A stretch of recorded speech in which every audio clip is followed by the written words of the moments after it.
பாகிஸ்தானின் நாய்வால் புத்தி இன்னமும் திருந்தாத பாகிஸ்தான் சரமாரியாக விமர்சித்த வீரேந்தர் சேவாக் என்ன சொன்னார் தெரியுமா?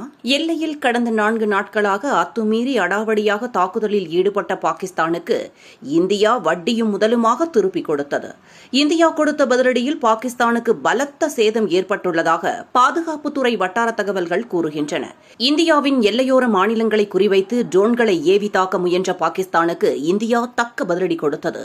பாகிஸ்தானில் இருந்த பயங்கரவாத கட்டமைப்புகளை இந்தியா தாக்கி அழித்தது. அதேபோல அந்நாட்டின் வான் பாதுகாப்பு மற்றும் சில வான்படை தளங்களை இந்தியா தாக்கியது. பாகிஸ்தானின் பதிலடி நடவடிக்கை அனைத்தையும் இந்தியா முறியடித்தது. கடந்த 4 நாட்களில் பாகிஸ்தான் அனுப்பிய ட்ரோன்களை இந்தியா அழிக்க தனது வான் பாதுகாப்பு அமைப்பை பயன்படுத்தியது.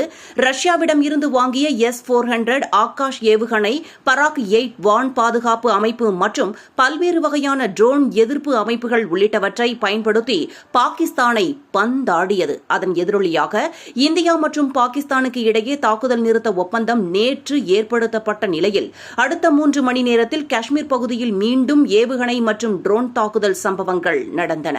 பாகிஸ்தான் மீண்டும் தாக்குதலை துவக்கிவிட்டதாக பரபரப்பு எழுந்தது. போர் நிறுத்த ஒப்பந்தத்தை பாகிஸ்தான் மீறியதாக பலரும் கண்டனங்களை தெரிவித்தனர். இந்த நிலையில் முன்னாள் கிரிக்கெட் வீரர் வீரேந்தர் சேவாக் கடுமையான தொனியில் ஒரு பதிவை வெளியிட்டு பாகிஸ்தானை விமர்சித்து இருந்தார். நாய்வால் எப்போதும் சுருண்டுதான் இருக்கும் என்ற பொருளில் உள்ள ஹிந்தி வாசகம் ஒன்றை அவர் தனது சமூக வலைதளத்தில் வெளியிட்டிருக்கிறார். தமிழில் நாய்வாலை நிமிர்த்த முடியாது என்ற பழமொழியைத்தான் இவ்வாறு அவர் ஹிந்தியில் சொல்லியிருக்கிறார். நாய்வாலை நிமிர்த்த முடியாதது என்பது போல பாகிஸ்தானை திருத்த முடியாது என சேவாக் விமர்சித்து இருக்கிறார். வீரேந்தர் சேவாக்கின் இந்த பதிவை பலரும் வரவேற்றுள்ளனர். பாகிஸ்தானை விமர்சித்து வருகின்றனர். சர்வதேச அரங்கில் தாங்கள் தாக்குதல் நடத்த மாட்டோம் என வாக்குறுதி அளித்துவிட்டு அடுத்த 3 மணி நேரத்திலேயே அதை மீறுவது என்பது பாகிஸ்தானின் உண்மையான முகத்தை வெளிக்காட்டுவதாக சிலர் விமர்சித்திருக்கின்றனர்.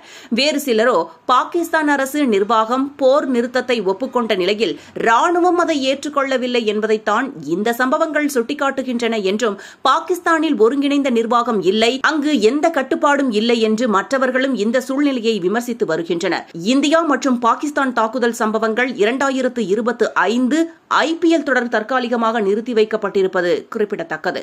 தற்போது போர் நிறுத்த ஒப்பந்தம் ஏற்பட்டிருப்பதால் மீண்டும் IPL தொடரை துவக்குவது குறித்து BCCI ஆலோசித்து வருகிறது.